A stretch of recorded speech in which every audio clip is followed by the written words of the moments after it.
તમારે શું કરવું અને આજના સમયમાં તમારે શું કરવું, તમારા દેવ સુધી કેવી રીતે પહોંચવું અને તમારા ગુનાહ કેવી રીતે ટાળવા. બે દેવને મેન રાજી કરવાના રાખવાના, બે દેવને મેન રાજી કરવાના રાખવાના. એક પિતૃયોની એટલે શું? આત્મા ભટકે. આત્મા તમે કોકનો અગ્રી કરો એટલે મારો પરમાત્મા સીધી ચારો ભરે તમારો હોમી કરે. મોક્ષનો મોટામાં મોટો દ્વાર મારા હરિના ચરણોમાં જવાનો છેલ્લામાં છેલ્લાનો ચાન્સ.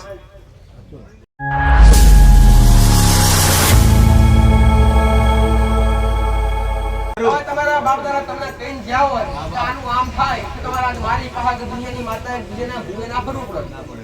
ભાઈ પણ તમારા વડીલો કરતા એ સમયે તમે પાસે બેઠા નથી, એ સમયે તમને ધ્યાન આપ્યું નથી. અને આજના બાળકો કદાચ તમે થોડું ઘણું કદાચ અભ્યાસ નહીં આલો, તમારી કુળદેવી કોણ છે એની કદાચ સમજ નહીં આલો, પછી આગળ જતા એ કરશે. દેવ વગર કોઈનો ઉદ્ધાર નથી. દેવ વગર આજે ની કાલે ચાલશે નહીં. ઘણી વાર કીધું પટેલ કે કદાચ જેના ઘેર આવનારો સમય એવો કઠિન કે જેના ઘેર દેવ નહીં હોય ને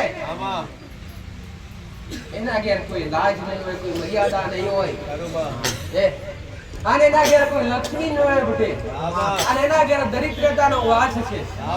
દરિદ્રતા એટલે દુઃખ, દરિદ્રતા એટલે દુઃખ. કે જેના ઘેર દેવનો દીવો નહીં હોય આવનારો સમય એવો ઘોર કળિયુગ આવેલો છે. કળિયુગની ખાલી શરૂઆત પટેલ તો ઘોર કળિયુગ આવવાની ખૂબ વાર તમારી પેઢીઓ વીતી જશે.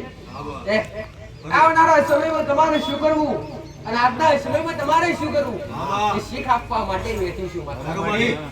થોડું ગ્રહણ કરી લેજો, થોડું શીખી લેજો તમારા દેવ સુધી કેવી રીતે પહોંચવું અને તમારા ગુનાહ કેવી રીતે ટાળવા. તમારાથી એવું શું લેવાઈ ગયું એનું એની ઓતડી ભરી અને એનું દેવ આપણા ઘેર રડવા આવી. એ જાણો પેલા કોકને કરી નાખ્યું. આ તો બધા મેં કીધું કે મારા મોઢે ઉમરી કે તારા પર કોકને કરી નાખ્યું આવતું જ નથી. કોણ કરવાનું પેદા થઈ એ બટી જગતની કોઈની એવી માતા નથી કે તમને ગુન્યા વગર મારે.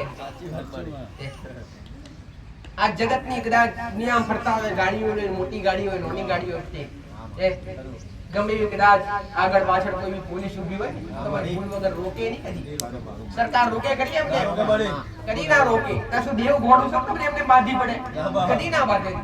તમે કંઈક ને કંઈક ભૂલ કરતા હોય, કંઈક ને કંઈક ખોટું કરતા હોય, તારે કદાચ ભગવાનનું દેવ આવતું હોય, ત્યારે કદાચ ઘરનો કુંડો દીવો નારાજ થતો હોય. બે દેવને મેન રાજી કરવાના રાખવાના, બે દેવને મેન રાજી કરવાના રાખવાના. એક કુળનો દીવો અને બીજા નંબર પર પિતૃ. આ બે દેવ ખાસ કરીને મોટા ભાગે. એક કુળનો દીવો અને બીજા નંબર પર પિતૃદેવ જે તમારા પૂર્વજો હોય, જેણે તમને જન્મ આપ્યો હોય, જે તમને આગળ લાયા હોય, આ દેવને રાજી રાખશો કદી ભોય કરી પડવાનો વારો નહીં આવે. કેમ કુળનો દીવો પિતૃ કેમ મેન? તો જે તે વ્યક્તિના કારણે તમારો વંશનો વિલો વધ્યો એ તો કુળના દીવાથી મોટું હોય. મેં તો ઘણી વાર કીધું મા બાપનું સ્થાન હંમેશા ભગવાનથી મોટું, કુળદેવીથી મોટું. એ ભાઈ પહેલા મા બાપને પગે લાગો પછી મંદિરમાં જાઓ તો દેવ રાજી રહેશે. એટલે મોટું સ્થાન જોવા જાય તો મા બાપનું હોય, પિતૃનું હોય દીકરા, અને કુળના દીવાનું હોય. આ બે દેવ તમને ક્યારે કષ્ટી ના પહોંચે. તમે ગુનો કરો ને તો નડે નહીં ક્યારે બટે, ક્યારે નડે નહીં, પણ એ મજબૂર થઈ જાય, તમારા કોમ કરતા બંધ થઈ જાય. નડે નહીં તમને ખબર છે કે મારા છે અને મારા. એકવાર કદાચ તમે તમારા ઘરમાં બાળક હોય, જુવાન હોય, કદાચ માધ્યમ નાનું હોય બટી, તમે એકવાર બે ઝાપટ મારો, બે લાફો મારો ને તો એ રડે બેઠું બેઠું. પણ તમે ખૂણામ બેઠા હોય તો તમને જાતે અંદર ને અંદર દુઃખ થાય. અરે રમ એસકા માર જાતે તમને દુઃખ થાય, રોતું હોય ને દુઃખ થાય કે નતું મારવાનું ખોટું મારી. પછી તમે જાતે જાઓ, સારું છાનું રહી જા, તું રાજી કરવાનો પ્રયત્ન કરો. એવી રીતના તમારા પિતૃ પણ તમને ગુનો કરતા હોય ને તો કદાચ થોડી કષ્ટી તો કરી ના લે, પણ થોડું દબોણ નાખે, થોડી પડતી વેડા કરે, પણ અંતે તો એને તમને ખોડી લે. પણ એના બનતા આવડવું જોઈએ, એને થાતા આવડવું જોઈએ. જેને જેને નારામલી કરાઈ નાખી મોક્ષ પ્રાપ્તિ કદી આવતી નથી બટી. મનુષ્યનો જેવો અવતાર છે અને જેટલા તમારા વર્ષ લખેલા છે દીકરા, એમાં કોઈ મિથ્યા મારી શકે નહીં. વારંવાર કીધું પિતૃઓની, પિતૃયોની એટલે શું? આત્મા ભટકે. આત્મા ક્યારે હમાવણા અથવા ઘરનો કોઈ સભ્ય હોય, દાદો હોય, બાપ હોય, ભાઈ હોય, કદાચ કાકો હોય, કોઈ નાનું બાળક હોય, કોઈ જુવાન દીકરો હોય, આવા કદાચ એક્સપાયર થઈ ગયા હોય, કાં તો કદાચ આપઘાત કર્યો હોય, કાં તો કોઈ એક્સિડન્ટ થયા હોય, આત્મા ક્યારે ભટકે કે એની અધૂરી ઈચ્છા રહી ગઈ હોય ત્યારે આત્મા ભટકે. કદાચ કોઈ જુવાન દીકરો હોય, એની ઉંમરમાં કદાચ કોઈ અકસ્માત થઈ જતા હોય, કોઈ અકસ્માત થઈ જતો હોય અને કદાચ એની અધૂરી ઈચ્છા હોય, લગ્ન બાકી હોય, આગળની કોઈ બી કદાચ એની આગળની ભાવના હોય, દરેક આગળની ઈચ્છા લઈને બેઠા છે કે કાલે આપણે આ કરશું. સાચું ખોટું? તો તમે કદાચ કાલની વાત આજ કરીને બેઠા છો, પણ કાલનો દાડો કોને ખબર કે કેવું ઉગે? જો કે મારા રોમે કોઈના ઉંમર કયા હાલી નથી દીકરા. જેનું નામ છે એનું નાશ છે દીકરા. આજ નહીં તો કાલ મારા રોમના ગમવા જવાનું છે. જેનો જેટલો સમય લખેલો છે, જેની જેટલી વેડા લખેલી છે, એ સમય દરેકના સમયના આધારે જવાનું. તો જેટલી બને એટલું, જેટલું થાય એટલું હારું કરી લો, હારું કાર્ય કરી લો ભક્તિ અને કરી લો હારું કર્મ. એના સિવાય કે હારી આવે. ખાલી ભક્તિ જ શીખવાડતી નથી, કર્મ પણ શીખવાડે, સંસ્કાર પણ જાડે થોડી શીખવાડું. ખાલી ભક્તિ અને કર્મ શીખવાડે નથી, થોડું કર્મ પણ શીખવાડે, કર્મ અને સંસ્કાર પણ શીખવાડે કે આગળ કેવી રીતે વધાય અને કેવા બનો તારે આગળ વધો. કોકના માટે ખોટું વિચારીએ નહીં, ખોટી નિંદા કરીએ નહીં. નિંદા એ મહાન પાપ છે. નિંદા એ મહાન પાપ. કોકની ખોટી વાત કરીએ નહીં તો કદાચ એ ગુનો બનતો હોય મારો પરમાત્મા ના.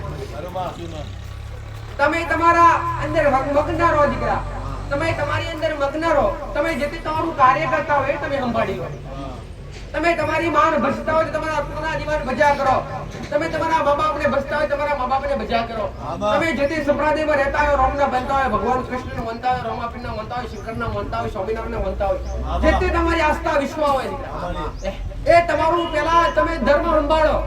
કોકના વિશે કદાચ ખરાબ ખોટી વાત કરશો, તમારા ભગવાને શાસ્ત્રમાં કીધું છે કોકની ખોટી વાત કરવી, કોકની ખોટી નિંદા કરવી એ મહાન પાપ. ઓળખ્યા વગર ક્યારેય કોઈને ખોટું કહેવાય નહીં. પેલા ઓળખાણ. આજ તો ઘણા કહેતા હોય કે ઘણા આજ તો કોણે સાંભળેલું ખોટું પડશે.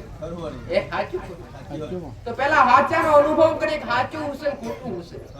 કોકને ખોટું ઠેરાવતા પેલા હોવાર વિચારીએ, કોકનો હમી ખોટી ઓગરી કરતા પેલા હોવાર વિચારીએ.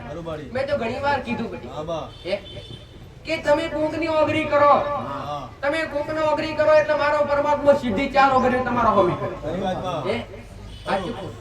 તમે ઓમ ઓગરી કરો એટલે બધી ઓગરી તમારી બાજુ ભરી જાય કે નહીં બધી.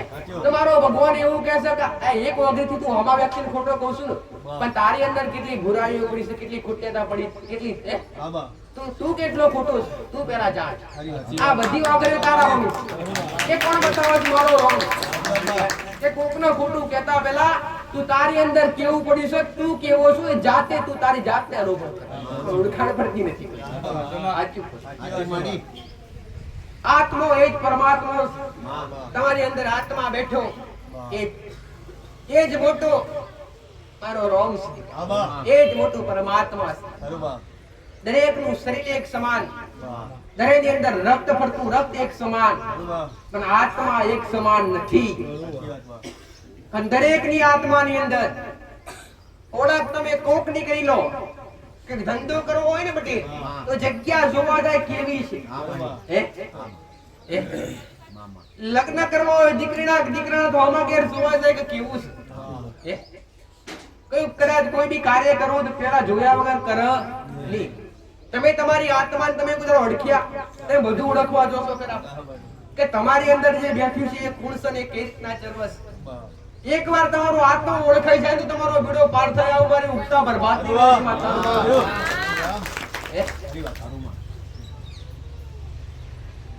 આત્મા ઓળખ્યા વગર કદી ભવના પાર ફેરા પાર પડે નહીં દીકરા. કે જેને કદાચ 84 લાખ યોનીમાં આ આત્મો ફરી અને આવો મનુષ્ય અવતાર મળ્યો હોય ને પટેલ, તો મોક્ષનો મોટામાં મોટો દ્વાર મારા હરિના ચરણોમાં જવાનો છેલ્લામાં છેલ્લાનો ચાન્સ. જીવાત્મા એટલે પરમાત્માની અંદર લીન થાવ.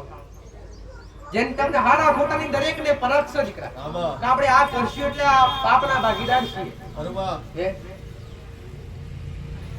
કોક વાઘ જંગલમાં વાઘ હોય કે શેર હોય પટેલ, જો ગાયને ફાડી ખાય તો એને પાપ ના લાગે. પણ તમારા પગમાં કીડી મરી જશે તો તમે પાપ ના લાગે. કેમ કે તમને ખબર છે કે પગ મેલવાથી આ બધી સદબુદ્ધિ કોને આલી? ભગવાને મનુષ્યને આપી છે. કે આટલું કરશું તો આપણે ખોટા છીએ.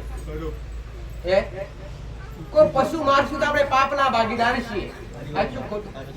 આવી સદબુદ્ધિ ખાલી મનુષ્યની અંદર મેલી છે, કોઈ પ્રાણીઓની અંદર મેકી નથી. કોઈ શેર હોય, કોઈ કદાચ વાઘ હોય, ગમે એવા જનાવર ફાડી ખાય તો એને પાપ ના લાગે. જેમ કે કર્તવ્ય હોપી એને કઈ ભાન નથી તો શું કરી. પણ તમને દરેક ના ફોન છે, કોકનું ખોટું કરતા હોય, કોકનું ખોટું બોલતા તમને જાતે અનુભવ થતો હોય કે આવું ખોટું કરું.